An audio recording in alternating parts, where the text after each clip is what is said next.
1855 সাল সেবার একটা ঘটনা ঘটলো মন্দিরে। নন্দোৎসবের দিন গোবিন্দজির মূর্তিকে শয়ন করাতে গিয়ে পূজারী ক্ষেত্রনাথ চট্টোপাধ্যায়ের হাত থেকে মূর্তিটি পড়ে পা ভাঙল। সকলে খুব দুশ্চিন্তায় পড়ল। রানীমাও চিন্তিত হলেন।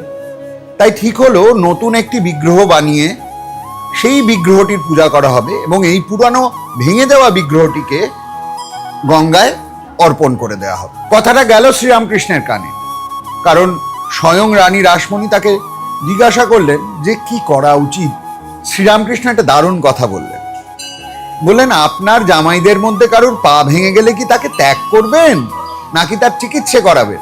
রানী রাসমণি বুঝলেন শ্রীরামকৃষ্ণ কি বলতে চাইছেন এবং শ্রীরামকৃষ্ণ নিজে দায়িত্ব নিয়ে সেই বিগ্রহটির পাটি জুড়ে দিলেন। এমন নিপুণ তার হাতের কাজ যে আজও সেই বিগ্রহ রয়েছে এই মন্দিরে। আপনি দর্শন করেছেন কি? তাহলে চলে আসুন, দেখা করে যান সেই ভেঙে যাওয়া বিগ্রহকে, যা ঠিক করে দিয়েছিলেন শ্রীরামকৃষ্ণ স্বয়ং। এই পুণ্যভূমি দক্ষিণেশ্বরে আসুন আরেকবার। জয় মা।